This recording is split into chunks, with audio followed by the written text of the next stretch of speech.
Banking regulator RBI Paytm payments bank సేవలపై నిషేధం విధించడంతో ఒక స్థాయిలో ట్రేడింగ్ అయిన పేటీఎం షేర్లు పతనమయ్యాయి. కానీ గమనించదగ్గ విషయం ఏంటంటే కంపెనీకి వచ్చే ఆదాయంలో ప్రధాన భాగాన్ని చూస్తే ఇదంతా ఏమీ కాదని అనిపిస్తుంది. అయినా ప్రజలు పేటీఎం షేర్లను ఎందుకు కొనుగోలు చేస్తున్నారు? పేటీఎం వాల్యుయేషన్ను ఎలా నిర్ణయిస్తారు? ఆర్బీఐ తీసుకున్న అంత పెద్ద నిర్ణయం తర్వాత పేటీఎం షేర్లకు బ్రోకర్లు ఎంత విలువ ఇస్తున్నారు? ఇప్పుడు ఈ స్టాక్ కోసం ఒక వ్యూహాన్ని ఎలా సిద్ధం చేయాలి? వీటన్నిటి గురించి ఈరోజు మనం ఈ వీడియోలో తెలుసుకుందాం. జనవరి 31 సాయంత్రం పేటీఎం పేమెంట్స్ బ్యాంకుల క్రెడిట్, డిపాజిట్ సంబంధిత లావాదేవీలను ఆర్బీఐ నిషేధించింది. ఇది కాకుండా Paytm wallet, FASTag, national common mobility card అంటే ఎన్సీఎంసీ సేవలను కూడా ఫిబ్రవరి 29 నుంచి నిషేధించారు.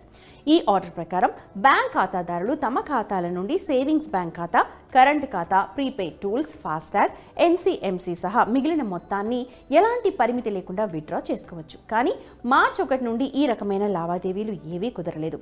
అయితే ఈ గడువున తర్వాత మార్చి 15 వరకు పొడిగించారనుకోండి. వాస్తవానికి పేటీఎం పేమెంట్స్ బ్యాంక్ పేటీఎంకి నోడల్ ఖాతాలను అందించేది. ఈ ఖాతాల్లో చెల్లింపు సర్వీసెస్, డిజిటల్ వాలెట్స్ కోసం సంస్థ వివిధ రకాల డిపాజిట్లను కలిగి ఉండేది.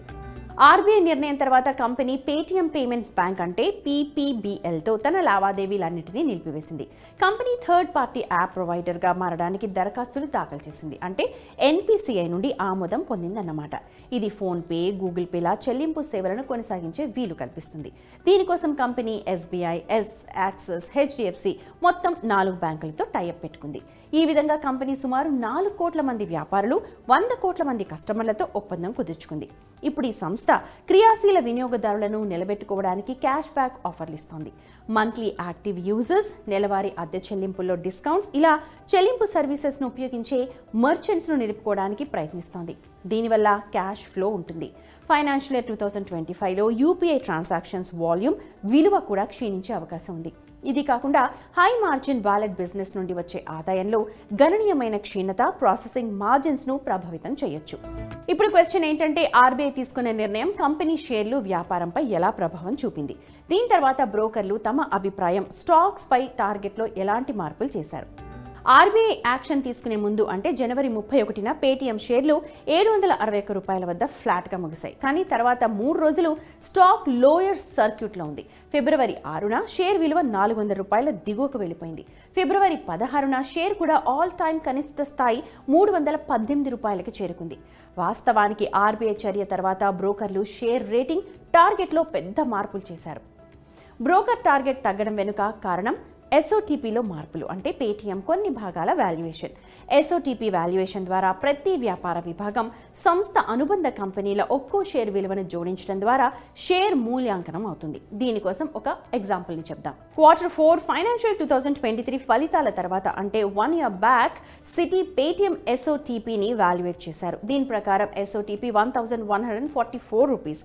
ఇందులో payment services 430 rupees, financial services 516 rupees, commerce, cloud అంటే మార్కెటింగ్ సర్వీసెస్ 78 రూపీస్, ఇంకా నికర నగదు పెట్టుబడులకు 120 రూపీస్ విలువను చూపింది. ఇక జనవరి 31న ఆర్బీఐ నిర్ణయం తర్వాత సిటీ తన టార్గెట్ని 550 రూపీస్కి తగ్గించింది. ఇక చెల్లింపు సర్వీసెస్ 200 రూపీస్, ఫైనాన్షియల్ సర్వీసెస్కి 145 రూపీస్, మార్కెటింగ్ సర్వీసెస్కి 90 రూపీస్, నికర నగదు పెట్టుబడులకు 115 రూపీస్. అంటే చెల్లింపు సేవల విలువ సగానికి పైగా తగ్గింది. ఆర్థిక సేవల విలువ దాదాపు 3 వంతుల మేర తగ్గింది. ఈ 2 విభాగాలు కంపెనీ మొత్తం ఆదాయానికి 75 to 80% దోహదపడతాయి. విషయం ఏంటంటే సెప్టెంబర్ 2020 నుండి మార్చ్ 2023 వరకు ఆదాయంలో ఆర్థిక సేవల సహకారం 5% నుండి 20% వరకు పెరిగింది. ఈ వ్యాపార మార్జిన్లు 70 to 90% మధ్య ఉంటాయి. ఈ కాలంలో ఆదాయంలో చెల్లింపు సర్వీసెస్ వాటా 71% నుంచి 62%కి తగ్గింది. కానీ 10% లోపు వారి మార్జిన్ 40%కి చేరుకుంది. ఆర్బీఐ నిర్ణయం తర్వాత కంపెనీ యూపీఐ ట్రాన్సాక్షన్ సంఖ్య ఫిబ్రవరిలో 1.44 బిలియన్స్ నుండి సుమారు 1.33 బిలియన్స్ అంటే 7.6% క్షీణించింది. దీనివల్ల మార్కెట్ వాటా జనవరిలో 11.8% నుండి 11%కి దిగువకు పడిపోయింది. గత సంవత్సరం ఆగస్టులో ఇది 12.8% వద్ద ఉంది. మరోవైపు సౌండ్ బాక్స్లను స్టార్ట్ చేసిన గూగుల్ పే, జియో వంటి కంపెనీల నుండి పోటీ పెరుగుతోంది. అందుకే చాలామంది బ్రోకర్లు షేర్ టార్గెట్స్ని తగ్గించుకున్నారు. ఇక research at Profit Mart Securities director Avinash Gorakshakar ప్రకారం PPBL పై నిషేధం కనీసం 3 to 4 months పాటు కొనసాగుతుంది. దీనికి సంబంధించి స్పష్టత వచ్చే వరకు షేర్లు కొనకూడదు. ఒకవేళ మీరు షేర్లను అధిక ధరకు కొనుంటే దానిని అలాగే పెట్టుకోండి. మొత్తం మీద పెరుగుతోన్న పోటీ, RBI యాక్షన్ దృష్ట్యా పేటీఎం షేర్లను దూరంగా పెట్టడమే బెటర్. ఎందుకంటే వ్యాపారంలో ఎక్కువ భాగం గురించి స్పష్టత లేకపోవడంతో ఈ షేర్కి సంబంధించి బ్రోకర్లు విశ్వాసం కూడా గణనీయంగా తగ్గిపోతుంది.